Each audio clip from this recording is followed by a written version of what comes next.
안녕하세요, 잼쌤입니다. 오늘은 이 화가 카즈미르 말레비치에 대해 이야기해 보도록 합니다. 아주 특이한 화가예요. 딱 한 작품만 소개할 건데요, 그 작품이 바로 이겁니다. 이렇게 단순한 그림이 또 있을까요? 물론 그림이 쉬워 보인다고 해서 그 안에 담긴 뜻까지 쉽다는 것은 아닙니다. 그림의 단순함과 화가의 철학적 깊이는 전혀 다른 문제니까요. 이처럼 간단한 그림으로 유명해진 화가 말레비치는 러시아에서 태어나서 기하학적 추상이라는 예술 지상주의를 탄생시켰습니다. 초년기에는 미래주의, 입체주의, 야수파 등의 영향으로 작업을 했었고요. 1913년 말레비치는 시대를 바꾸는 새로운 선언을 하게 됩니다. 한 가지 색을 사용한 기하학적인 선택을 통해 마침내 부상주의 예술을 부정해버린 거죠. 1915년 말레비치는 자신의 작품에서 이미지로 감지될 수 있는 모든 것을 포기해버렸습니다. 대신 단색의 캔버스 위에 원, 사각형 같은 기하학적인 형태를 그려넣었어요. 말레비치 눈에는 전통 예술의 형상들이 잡동사니로 보였던 거죠. 그래서 형태를 과감히 청산하고 가장 간단한 원과 사각형을 끌어왔던 겁니다. 말레비치는 실용적 목적에서 예술이 배제되길 원했습니다. 현실의 기능성으로 봉사하는 예술이 아니라 절대적인 이상, 예술에 대한 고민을 담아낸 결과였죠. 그리고 그는 도상학에도 흥미를 굉장히 보였고요. 순수한 느낌과 감흥으로 채워진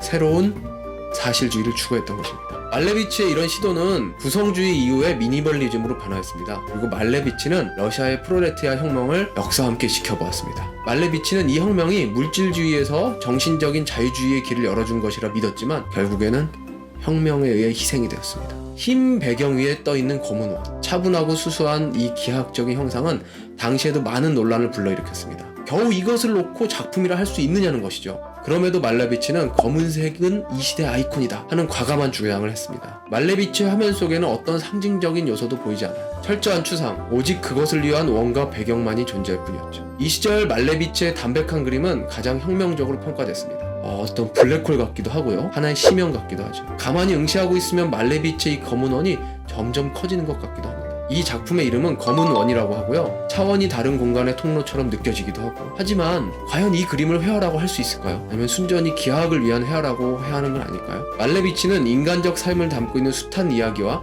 다양한 형상들을 뛰어넘으려고 했다고 합니다. 단순하고 텅 빈, 하지만 검은색의 장중한 힘을 보여준 이 그림은 이후 예술의 또 다른 길을 제시해 주었습니다. 초월적인 형상, 말레비치가 보여준 이 간결함은 마치 동양적인 여백과 응축된 돌을 구현하는 것 같다고 말하는 사람도 있어요. 조금 어렵기는 하지만 말레비치의 지적이며 동시에 어떤 영적인 에너지가 전달되는 것 같기도 하고요. 아니면 여태까지 말한 것들이 너무 과한 해석일 수도 있습니다. 여러분들은 어떻게 생각하시나요? 오늘은 검은 원, 하나를 그려 유명해진 카즈미르 말레비치에 대해 이야기해봤습니다. 여러분들이 나누고 싶은 이야기가 있으면 댓글 남겨주세요.